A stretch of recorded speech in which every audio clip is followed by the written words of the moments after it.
এক গ্রামের ভূতের কাহিনী। গ্রামের নাম হলো বুলবুনিয়া। সেই গ্রামে অনেক ভূতের উৎপাত।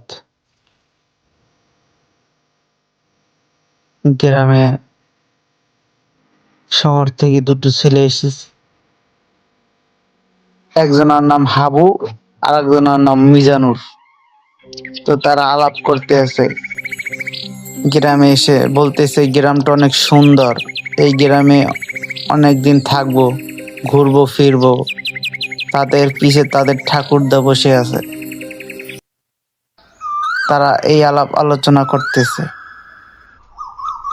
পরের দিন তারা বাজারে যাইতেছে, হাঁটতে হাঁটতে মিজানুর উঠে বলতেছে, বন্ধু শুনলাম এখানে নাকি ভূত আছে, চল ভূতের বাড়ি গিয়ে ঘুরে আসি। হঠাৎ থেমে বলল, কি বললি তুই, এটা সত্যিই যাবি? সে উঠে বলল, কেন, সমস্যা কি, চল ঘুরে আসি। গ্রামে আসলাম, গ্রামের যদি ফিল না নিই তাহলে হবে? গ্রাম তো অনেক ভূতের আনাগোনা। হায় হায়, এসে হাবু বলল, কিরে ভাই, কই আনছো? সাথে আমার হাত পা কাঁপে। এবেলা সময় থাকতে চালু করে লো, নাহলে কিন্তু আমি স্টক করবো।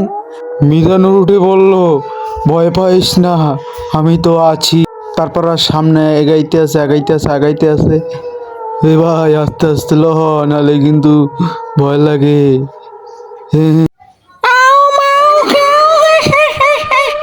কি এদি সামনে ভূত? হে বেড়া হাবু, কিরে কই নিয়ে আইছো? মানব জাতি কই পালাবি?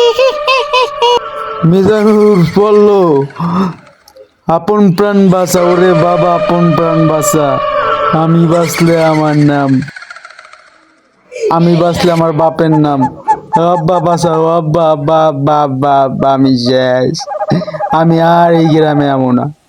এই গান ধরে তোবা পড়লাম। এই বলে শেষ। আর এই ছেলে গ্রামে আসলো না। তার সাথে ওই ছেলেটাকে ভূত মেরে খেয়ে ফেলছে। সে সেই শোকে অজ্ঞান হয়ে পড়েছে।